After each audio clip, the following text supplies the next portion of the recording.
السلام عليكم ورحمة الله وبركاته. النهاردة بقى فيديو جديد وغريب منه. أنا جبتها لكم في الآخر بقى عشان إيه؟ سيبكم من فرع الرشيد. أنا رحت لكم السد العالي عشان تبقى كده بنعمل الحاج عبد الرحمن راشد أخويا وحبيبي وصديقي في رحلة كده للسد العالي، وقلنا بقى لازم نفرجكم على النيل بقى من الأماكن اللي أقرب حاجة ليه. طبعا قطعنا مسافة وشوط طويل، بس برضو جو ما شاء الله جميل. الحمد لله. حبيبي يا عم عبد الرحمن، حبيبي يا طارق، صبح لي على المتابعين. حبيبي يا حبيبي، هنمشي منك يا طارق. تسلم يا رب. زي ما شايفين ورانا النيل اهوت، السد العالي، تربونات السد العالي تحت اهيت، بس طبعا دي محدش بيخشها غير بتصريح امني. وده السد العالي اهوت.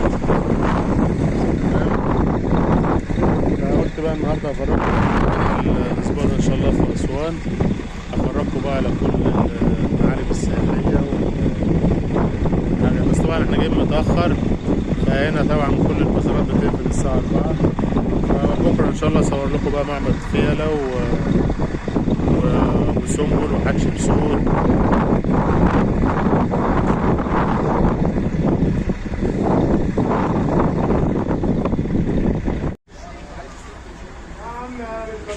دي طبعا صور انشاء السد العالي يا جماعه، وهو لسه الجسم اللي هو الخرساني للسد العالي اهو. ودي الاعمال الخرسانيه للتربونات، التربونات بتاعت الميه، دي الاعمال الخرسانيه بتاعتها. ودي توزيع العماله في بدر الورديه.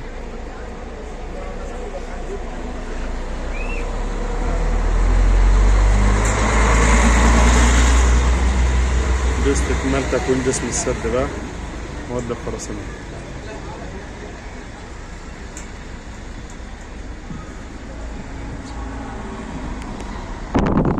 دي اللوحة بتاعت بداية العمل في إنشاء السد العالي، كانت 1960. تحويل مجرى نهر النيل يناير 1971. 42 مليون متر مكعب صخور يكون جسم السد. دي يافطة بتاعت اسم السد العالي.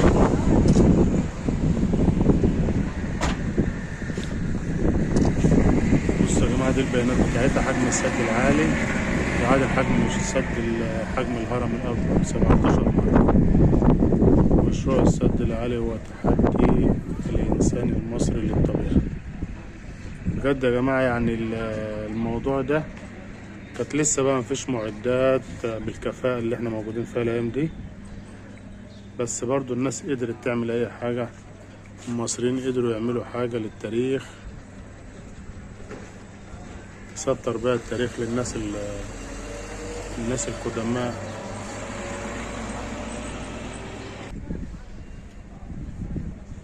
ودي صور إنشاءات لسه في مرحلة الإنشاء بتاعته.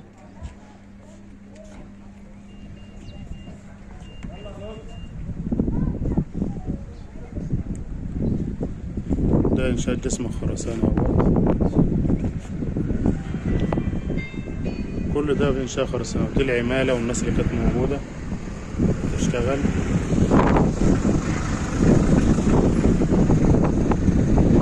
ده طبعا الرئيس جمال عبد الناصر أثناء زيارة الموقع بتاع السد العالي.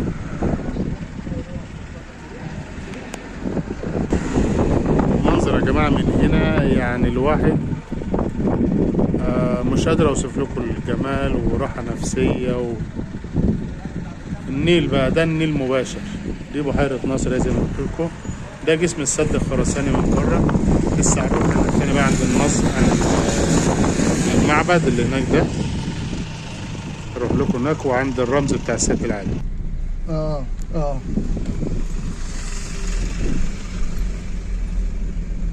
طب يا مصر، النصب التذكاري بتاع السد العالي يا جماعة. ده النصب التذكاري بقى بتاع السد العالي، في آخر جسمان الخرساني للسد، في آخر الجسم الخرساني للسد. ده النصب التذكاري بتاعه.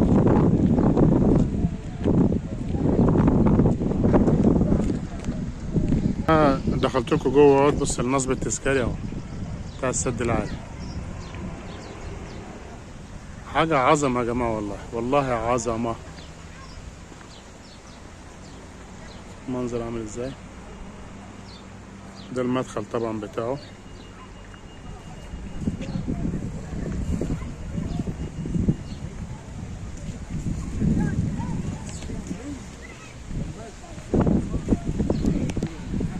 مفروض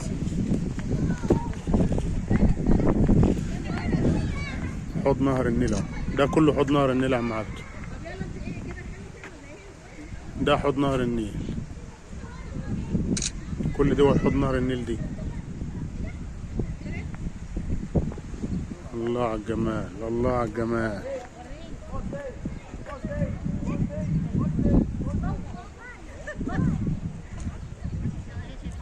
نصب التذكار ده يا جماعة ضخم جدا جدا جدا جدا جدا.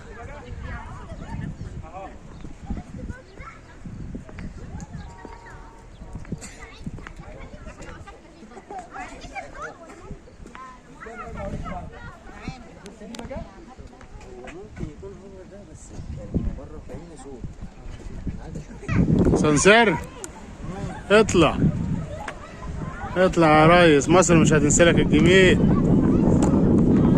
بص يا جماعه النصب تحفه معماريه.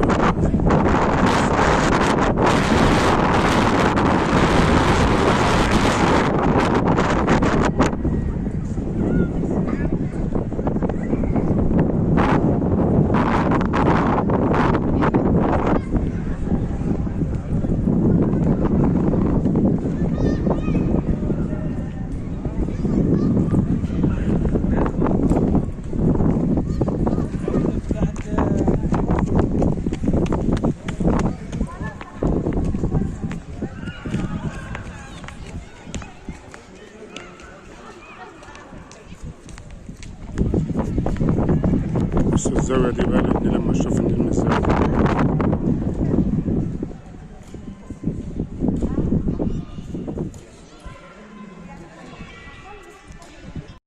خلاص كانت موضة وبطل حاجات قديمة.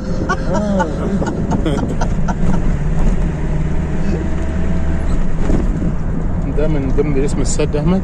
ده الخزان بقى، ده الواحد ده الخزان كان ده. السد زمان قبل بناء السد العالي. ده كان السد اتبنى ايام الانجليز. ده اتعمل ايام الانجليز. اتبنى على مرحلتين، يعني اتعمل مرة بعدين ده الخزان ده. تم تعليقه. تمام. وكان في برضه من حوالي مش فاكر 13 قرية او حاجة غرقوا في قرى نوبية. كرة نوبية كانت يعني. غير ايه الكرة دي؟ غرقوا ده ايام الانجليز بقى. الملك مستعمر. السلام.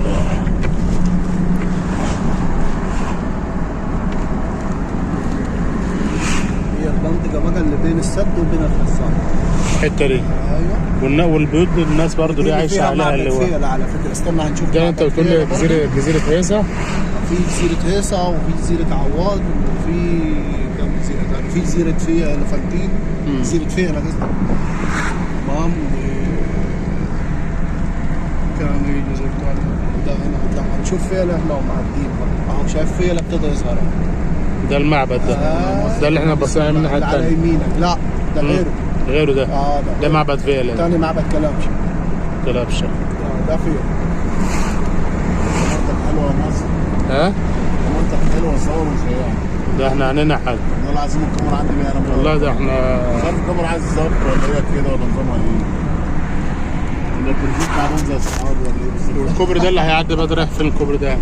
ده الكوبري الجديد اللي هيبقى مكان اسم الخزان. حفاظا على اسم الخزان. برضه في كوبريات كهرباء والخزان جديد. بنعمل الكوبري الجديد هيوصل هينزل في قرية غرب سهيل، على اطراف قرية غرب سهيل. يعني عشان الطريق ده يخف الضغط عنه شوية. الطريق ده هيتقفل. ممنوع المرور.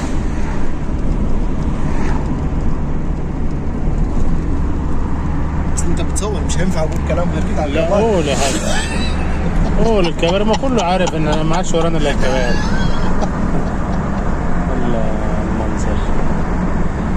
دي المراكب دي كلها بقى معظمها فسح ولا فيها صيد ولا؟ صيد. لا كله ده صيد. وفي فسح برضه، هو يعني معظمها برضه في كتير منها بيشتغل كده.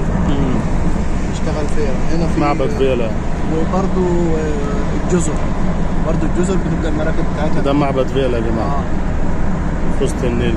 دي مراكب صيد، ودي طبعا بيوت على القرى على شط النيل. اعمل لي طلب نقل حد هنا على عم عبد الرحمن. انت طالما بتحب الصيد اعمل لي طلب نقل يا حاج. معاك يا اسطى طالما بتحب الصيد والله تعال. اقسم بالله هتبقى هنا متعة. اي مكان تروح انا معاك. هنجيب يابا القارب بتاعنا وشبكنا وعدتنا، نتمركز مع الناس بتاعت اسوان دي، احنا نعرف نتعايشوا معاهم. ناس طيبة وناس على قد حالها.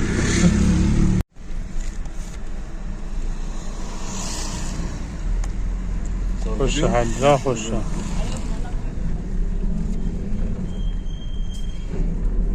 بيد شكلها قديمة دي، كانوا شغالين بقى في السد، شغل الروسي ده. خزانات.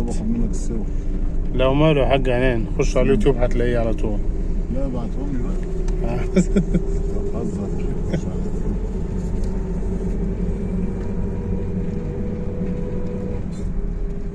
احنا كده طالعين بره احمد. كان عندك فلوس؟ لا الراسه دي كهرباء. لا العربيه نفسها فيها حاجه في العجل. دي مشكله في الكهرباء. لا الكهرباء ما فيهاش حاجه، المشكله بتاعت العجل. اللي بقى شركة توليد الكهرباء بتاعت السد العالي بقى. ها؟